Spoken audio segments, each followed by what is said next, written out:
We continue our work in the Ukrainian Crisis Media Center, and now we will discuss a presentation of the rating of transparency of 100 cities. Yaroslav Yurchyshyn, Executive Director of the Transparency International in Ukraine, is today in the panel. Oleksandr Solontai, Oleksandra from and Anatolii Boyko. Yaroslav Yurchyshyn will be the first to speak. Thank you for your attention to our rating. The ratings are the best way to illustrate social processes that take place in the country, and currently we find ourselves in the midst of decentralization, when the majority of functions and part of resources to carry out that functions should be delegated to the to local level. Unfortunately, we had made a lot of mistakes trying to centralize resources while decentralizing functions in the past. Now we try to correct this mistake, but this will allow to resolve the a majority of local problems without corruption existent at central level. At the same time, the efficiency formula of public administration suggests that openness multiplied by accountability is a guarantee for efficient governance. That is, we should not just open information, but to find the best way how to use this opened information. That is, to make local authorities capable to use these transparent resources. As citizens of this country, we are interested in full implementation of this approach. During our rating, we used experience of our Slovenian Transparency International colleagues, and they suggest that the cities which gain the biggest number of points in this rating, more than 70%, could be considered as the most attractive for investors. Thus, we adapted Slovenian methodology to Ukrainian realities. In some aspects, we made it even better, this methodology, in its Ukrainian application. But in some areas, we still lag behind. But in our first series of rating Kropyvnytskyi with the leader, now we have another leader, and Mr. Solontai will develop more about the leader, about the process itself. I would like to add only the one comment that there is not direct correspondence between the degree of openness and the investment attractiveness of the city. As of now, we have Poltava or Kharkiv, which are not in the first in these ratings, but there are some cities which are in the top part of the rating, but and they are big cities in Lviv Oblast. These are the following cities as Nizhyn, Kremenchuk, they are ahead of their regional centers, which is rather interesting. The leaders of the rating are 50% transparent, so to say, but in result of this rating, in hub 4.0, we will discuss our recommendations to the cities, how to improve their transparency level. In this rating, in 15 cities, we will hold special training how to raise transparency, and we will allocate some resources to 15 NGOs in those cities, which will suggest the ways how to increase transparency and make the city more attractive for investors. We have found that some cities tried to limit their communication with us and hide something which seemed rather surprising for us, while Kiev and Mariupol actively started to implement our recommendations even before they were broadly publicized. Mariupol, for example, had launched the Prozoro sales platform for selling municipal property. That's why we are rather optimistic. We and our partners are very optimistic that this is not the last rating which we present. We believe that after implementation of our recommendations, we will carry out another series of rating. Now, Lviv became the leader, having overrun the Kropyvnytskyi, but slightly. And we believe that all the rest of cities will do their best during the next year, will strengthen their investment attractiveness, not just in Ukraine, but will become attractive for external investors. And I think that transparency is beneficial for local authorities, because living in democratic country for people in power, it's important to respond to today's challenges, to demonstrate that they are efficient, to involve people in decision making.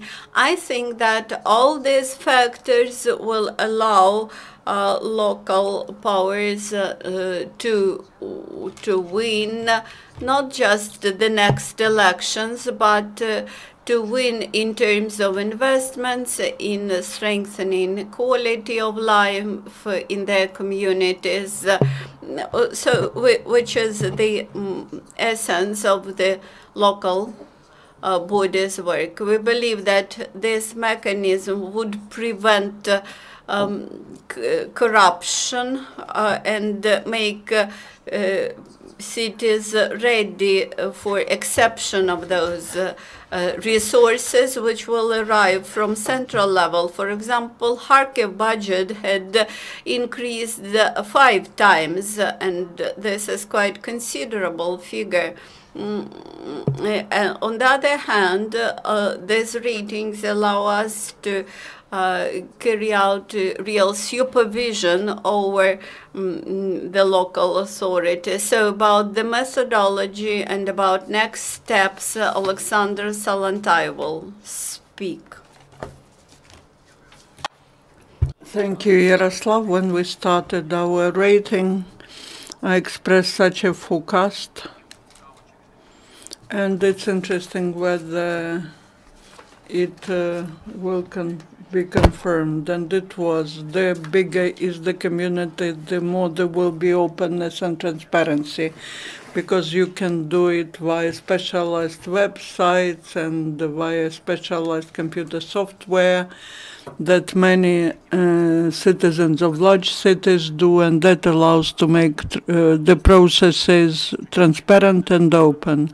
But also I believe the smaller is community, the less there will be transparency, because the communities are just being formed, especially small communities which are being merged, and it's not strange that their resources do not correspond to transparency and openness, because their websites are not consolidated.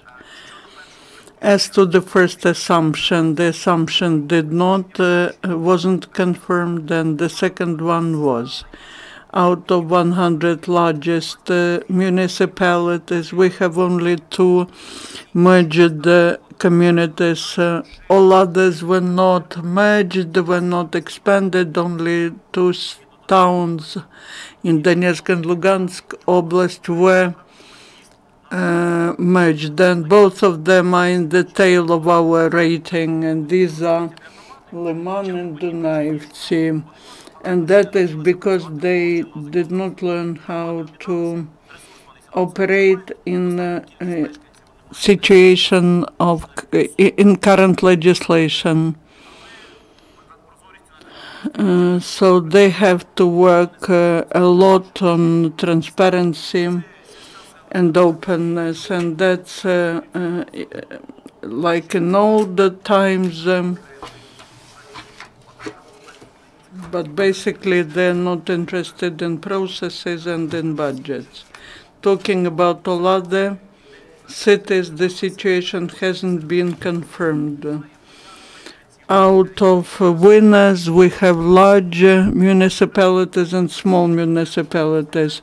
Yaroslav mentioned regional centers, like regional center of Lugansk region. The Carpathia region did not get into the first 10. And it's despite the fact that they are regional centers, they have the developed internet, they can pay for different services and software from the budget to ensure openness and transparency. Despite that, these regional centers are not implementing the current legislation. Now talking about methodology. Here there are 3 types of criteria. Some are based on current legislation, and we check how the legislation is being executed. These are things that have been changed in the legislation in the last 5 years, and they provide for open for the work. They provide that community should work with open data, so that decentralization does not become and does not turn the communities into principalities. And for that, many amendments were made into the law. And even if we would subdivide these criteria, or would even in the cities which are in the first 10, they don't implement all the legislation. Then second set of criteria is what is introduced as best practices, but they're not in legislation. The current legislation says that the protocols of sessions and commissions are to be made public, but they say nothing about the protocols of presidia, of collegium, but that is happening in fact. So we add the criteria. that these protocols are to be made public. The current legislation doesn't say about how deeply the citizens should participate in self-governance, but best practices talk about the budget of participation, and we include this budget of participation into criteria.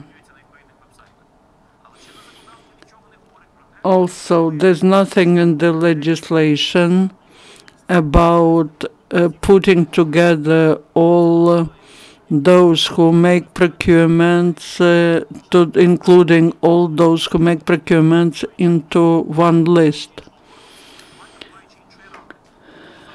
And we demand that there should be such an indicator. And the third group of indicators is, these are indicators which directly concern corruption. They depend on local authorities, even though in the legislation no changes or no legislative innovations were approved, like the right to get a child registered in school or in kindergarten via online service. The current legislation hasn't changed, especially in the sphere of schools, but we know about corruption in this sphere, we know about the problem in this sphere, and we put that indicator as one of the criteria which should be implemented by local authorities, and we give 2 points for that. Another one is the waiting line for different types of repairments in multi-storied houses.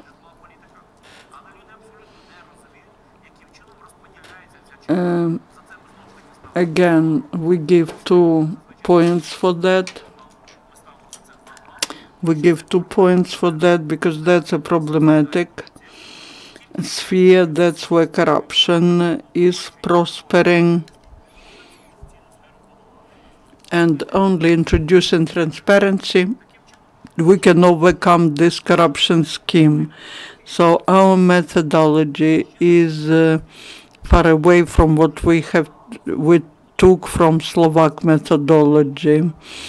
It reminds of Slovak methodology, but the test study or test research helped us to understand what criteria should be added into the rating. This made our work more complicated, but this way we can measure the municipalities more objectively. The objective of the rating is to overcome corruption in self-government bodies, and that is why we describe every indicator so that the local authorities can themselves work on their transparency and openness. But to help them, we can do what Yaroslav was talking about. We can organize the workshops, the trainings, so that the local activists are pushing the authorities to change. The worst spheres are social policy, household policy, and communal services. That's where there have been no changes introduced into the legislation, or where such changes were introduced, but our municipalities are not in a hurry to implement all these changes, because they don't want, they want these communal companies to still operate as feeders for bureaucrats, and that's where the corruption is prospering. And it's not just that the companies do not operate openly, but they operate not efficiently, and they do not give any income to the municipal budget. There's a lot to be done still, and we are ready to provide assistance, because for every indicator we have best practices, and not abroad but in Ukraine. There's no problem that the cities can say, why do you demand to improve this indicator? We don't know how to do it. No problem. We can send 1, 2, 3 links to other municipalities in Ukraine that address this problem. And if you cannot invent anything yourself, then you can copy their experience. And so we will organize the training so that people know what are the best practices in Ukraine. Thank you. And why those recommendations might be useful, and to share the success stories, I would like to give the mic to Mayor of Kropyvnytskyi, who is the second position in our rating, and I would like to give the floor to Alvina. Thank you very much. I would like to thank you for this rating, despite all maybe negative references. It is very stimulating after our first analysis of the rating, even having got the first position in the rating. We understood how much space there was for further improvement.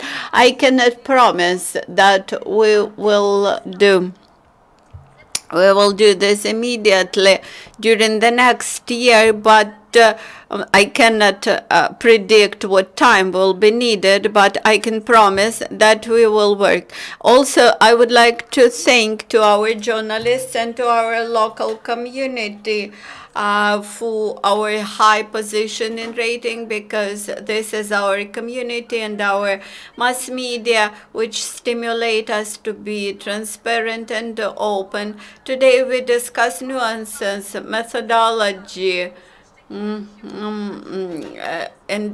here I would like to draw your attention to our legislative base, to our regulations. Sometimes there are some nuances with which you cannot comply. You know that all the decisions of the executive committee and the local council should be publicized within 3 weeks. But all the issues related to children, for example,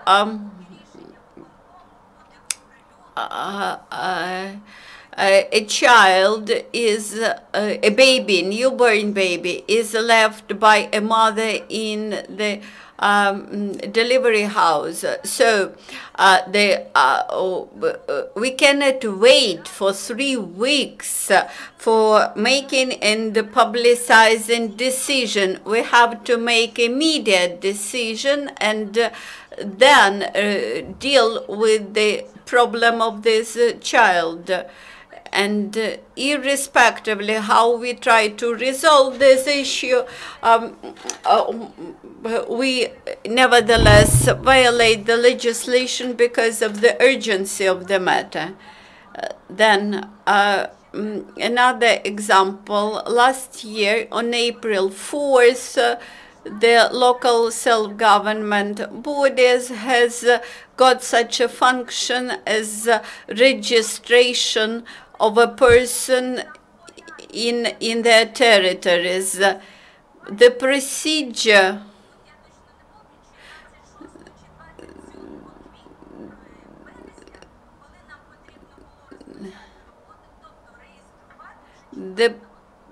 the procedure how to do this had arrived just on the eve when that function was delivered to us. We had no time to study the procedure and to get prepared. Then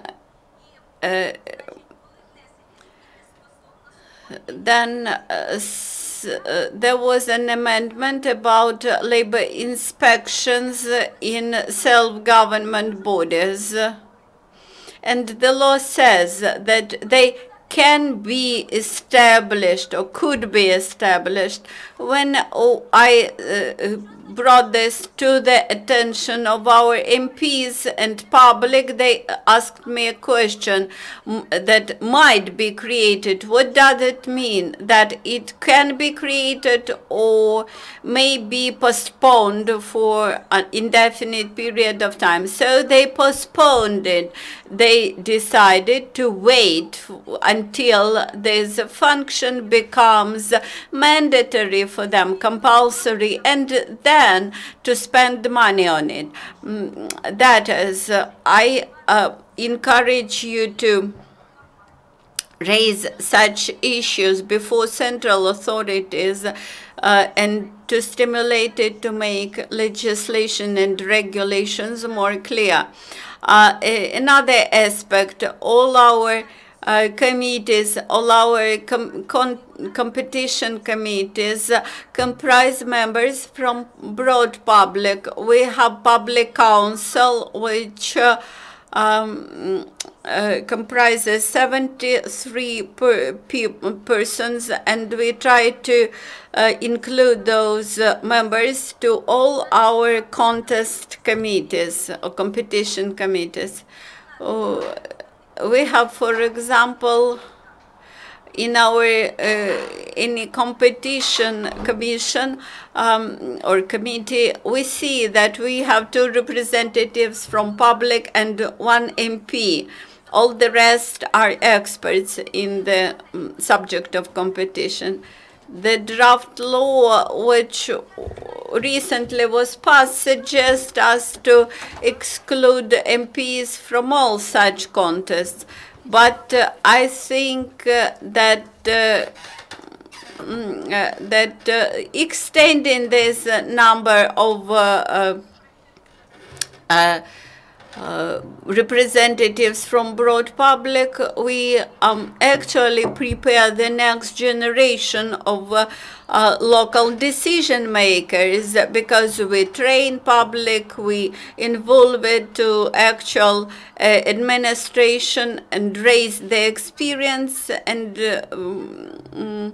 prepare for future administration. Also, we have a big assistance in mass media, in journalists. They criticize us, and this stimulates us to tackle some problems. For example, our journalist Pavlo Lysychenko delivered to us a series of trainings devoted to Prozora platform during April and May. He organized trainings for executive council and for municipal enterprise leaders how to organize process with Prozora platform and with open data. Actually, in this way, journalists who are not our employees, they know details which are needed for their journalist work, and they offer these nuances to our attention. Actually, that trainings allowed us to understand properly and operate properly with the Prozora system. In our city, like in any city, there is a big number of issues. Today, many people pay attention at social sphere, at housing sphere. In our city, we have a huge problem with disbalances in heating system. The previous authorities in our cities issued permits for connection to individual heating, and this now complicates our life. But we try to resolve that set of issues while via implementation of specific programs. Thus, we have developed a program for 3 years suggesting what roofs, what houses, what windows we will repair during 3 years. The similar program we have for the roads overhaul. Of course, there are problems. Even in Prozora system, when we have auction, then we have cancellation of auction. This takes time, but we try to cooperate together, MPs, journalists, and community, and to get some positive results. The results maybe are not considerable, but we will try to move forward. Thank you. Thank you. And how much is the public ready to make our local authorities most efficient? I will request the representative of Odesa to talk about that. Thank you, Yaroslav. The Public Partnership for Transparent Budgets is the first in Ukraine network of mass media that focuses on issues of transparency of budgetary process at the local level. You will agree that most of the issues in our life depend on how much the budgets of our communities are used transparently, efficiently, and fairly. These are kindergartens, hospitals, roads, and other things. So our strategic objective is to enhance transparency, the transparency of the budgetary process, and we joined this wonderful initiative. And what do we have today? The budgetary process has always been not an easy issue for the public because it's complicated and it requires quite serious basic preparation. On the other hand, there's a lot of information that was closed for a long time, and most of that information is still closed. Because to share information about money is like share information, is like share this money.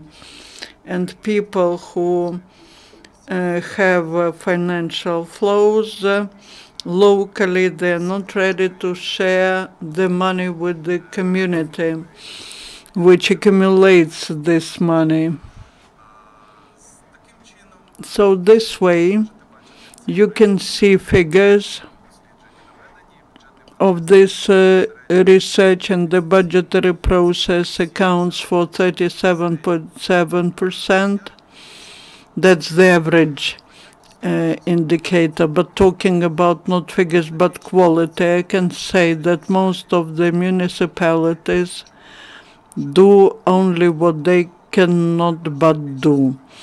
In most cases, they implement some elementary requirements of the legislation.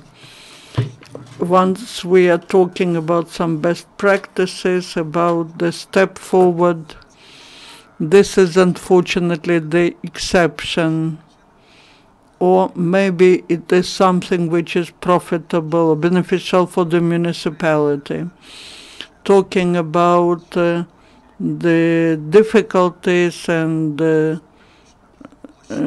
problems that we have in transparency of the budgetary process. Once we are talking about transparency, it's non-publishing some part of budget information or publishing this information in the format which is not adapted for the user. Alexander mentioned that it's very difficult to find some specific information in the budget. For example, how much is allocated for a specific kindergarten or a specific hospital.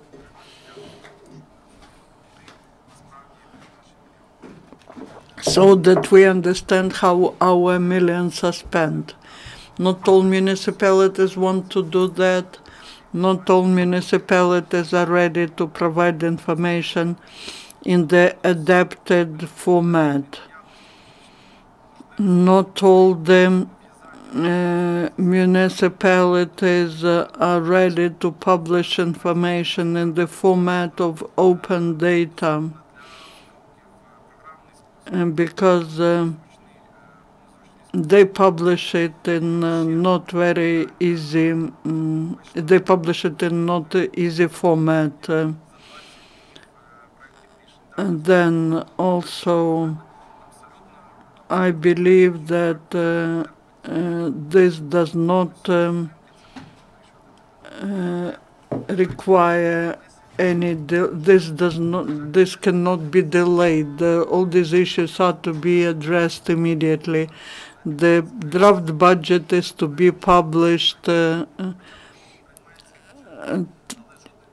timely. The budget is passed in the beginning of the year, and during the year amendments are introduced into the budget, but you will never find the budget as the document which would have a column of what amendments were introduced or what changes were introduced.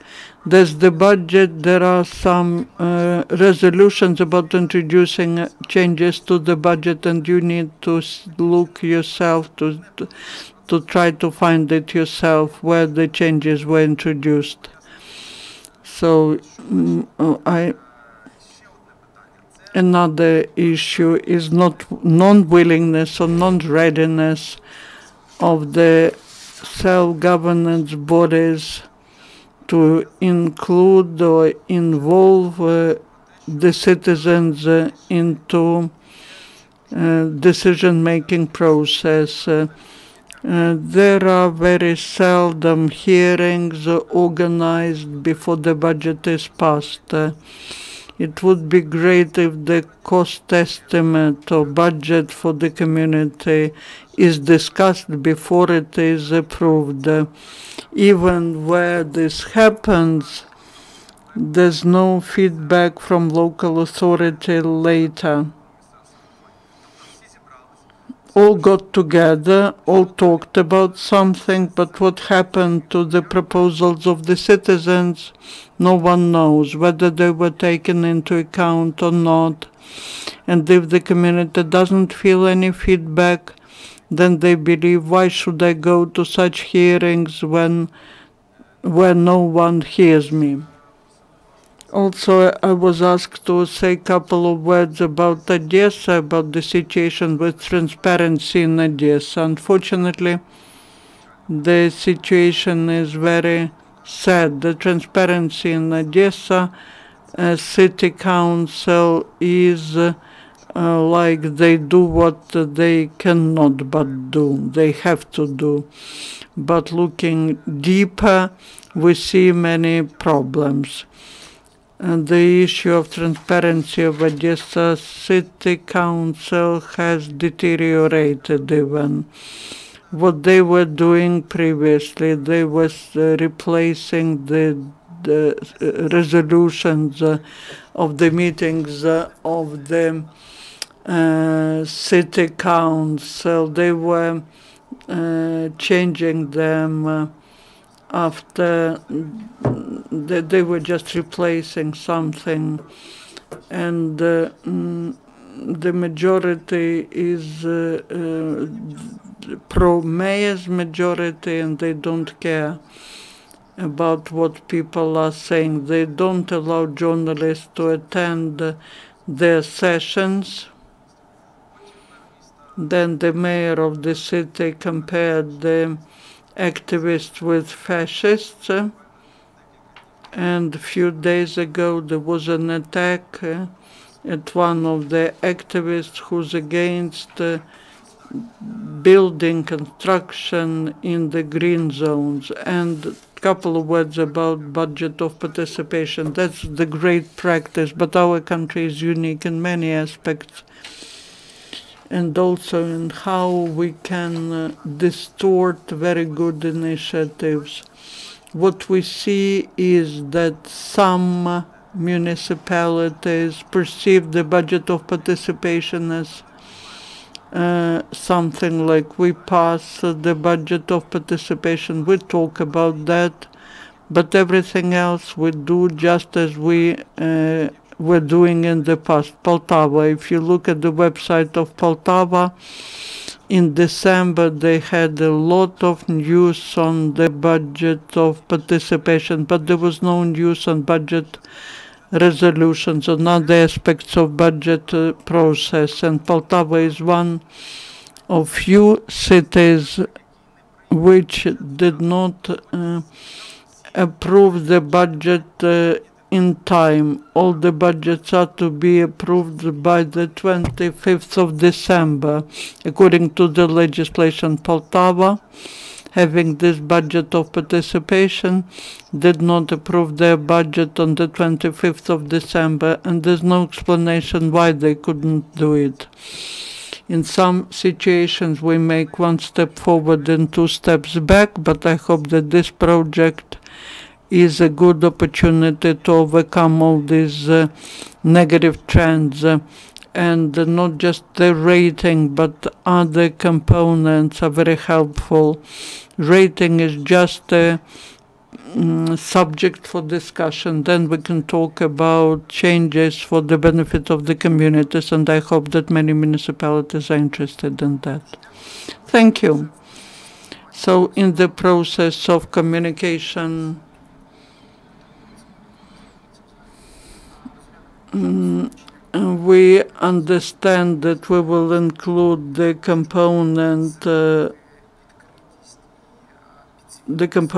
to make transparency and accountability more effective, and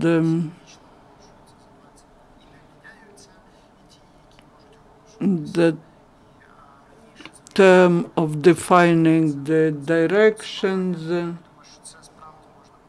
this could be improved at the legislative level and at the level of regulations. And together with Sashko, we have agreed that most probably in the process of presentation will create a dynamic line to introduce what our municipalities do now to improve their indicator in 2018, so that we do not just compare June of 2017 with June 2018, but so that we can show where local authorities are showing some dynamic. And briefly, to explain what is budget of participation, it's the possibility to include the citizens into some part of the budget. They vote, presenting some projects. They are voting on how part of the budget could be used more efficiently. That's a great know-how. Sometimes it's used as the cover, as a shop window, so that the rest of the budget policy is closed. The budget of participation is only part of the information. We are open for questions and proposals and threats, so you're welcome. Dear colleagues, please ask your questions. If there are no questions, then I would like to ask a question. How do you plan to continue this project? As far as I understand, now there is a bigger project than it was the last year during a pilot project. Now you have 100 cities. How do you plan to extend your project? Thank you. I can guarantee that next year you will see at least 100 biggest cities. Maybe we will even extend this number of cities in case we will have sufficient resources, more people, and more money. For example, as Sashko mentioned, that smaller cities, for example, consolidated centers of consolidated communities, they could be very attractive because the people there have to face many challenges. They feel that they urgently need transparency, and we would like to include them. As for methodology and improving communication, much will depend on the success of our training process, which will happen at least in 15 cities, and from the cooperation with local initiatives and local activists. At least we will have 15 more local partner organizations, but we'll see how successfully we will cooperate. For us, communication is important. We receive a lot of thanks, threats, appreciation from local NGO. And we believe that raising transparency of local authorities is an important issue, and it attracts attention of people, especially now when we are in the decentralization process for our partners in power, for our experts, for our international partners in counteraction to corruption. This work is important. We pay more attention to anti-corruption work in the region, and we'll see how we will proceed. Any further questions? Yeah, one more question. Union Agency,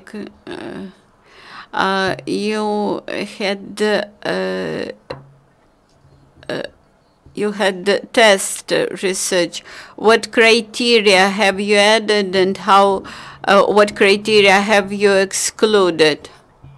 Our test survey was devoted to 25 cities, and it is very interesting how the winners changed between the test survey and the final survey. We were unable to predict that change. We are unable to predict the reality. Also, between the test survey and the final survey, the leaders have not changed their positions in rating considerably. The leaders actually remained the same. Actually, first 5 positions in rating included the same cities as in the test project. We measured more precisely budget indicators and procurement indicators. Transparency International is an expert in procurement procedure, and between the first rating and the second rating, we have launched a new service in Prozoro. This is Dozoro, and besides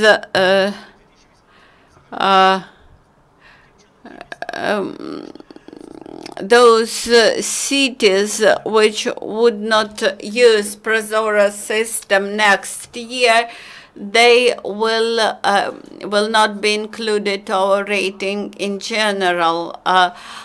In the test survey, we allowed to include cities which were partially using Prozoro, while in the future we will simply exclude them. The next is that due to partnership with Anatolii and his organization, with the access to a lot of registers, we appeared able to include data from those registers to our rating. So the winners remain the same, but some cities showed much better results, like Mariupol, which shows that they had speeded up their positive changes implementing new legislation. But we have found out that the old legislation is not always fulfilled. For example, Kropyvnytskyi mayor suggested to look at the necessity to print, to publicize the Executive Council decisions within 3 weeks. It should be reviewed, publicized, and then implemented. But this is not in proper terms, 3 weeks, for some issues. So maybe each executive committee should have a set of typical solutions.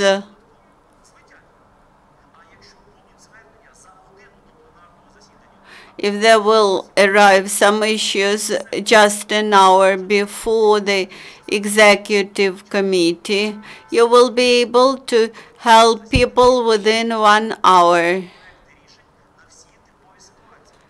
In each committee, you will have the list of standard issues to be discussed and passed.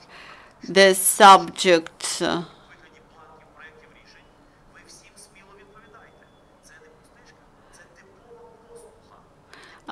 This should be like a type of administrative or public service provided by our council.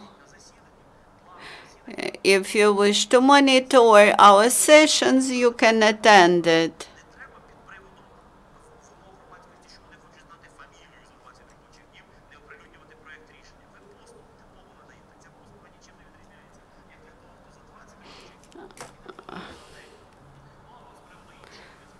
But as for further changes to the legislation, I fully agree with you. You have just observed discussion how to improve our services. At 2 o'clock in Hub 4 in Yaroslavsky Lane, we will continue a discussion on these issues. I can show you the rating, and you can see the average rating, and you can find out that both budget issues and procurement indicators are not extremely low, both in test rating and in test survey and final survey. But again, the outsiders are housing policy, social policy, and communal services remain, communal sphere remain the outsiders. That is, in the areas where the minimal legislative changes and amendments were made, the least implemented by local councils.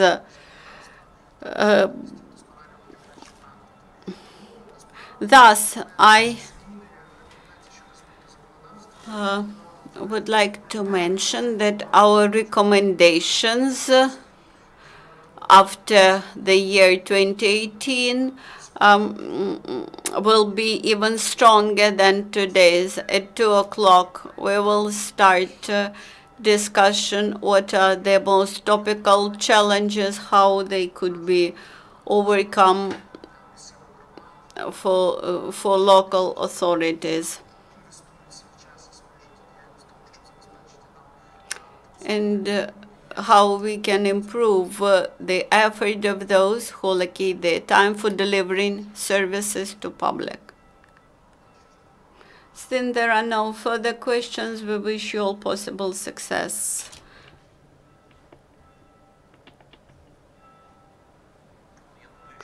I think that we could not expect radical growth in the number of cities. Maybe we will have 102, 103 cities. Nobody in Ukraine knows what were the biggest city councils in Ukraine. For example, Donetsk and Liman. Also, the cities around Kiev,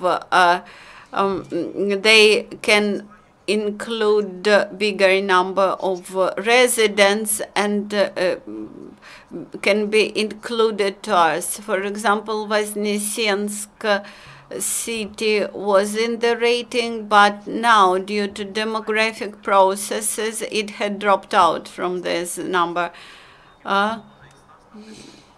Thus, there will be 103, 104 even cities. Thank you.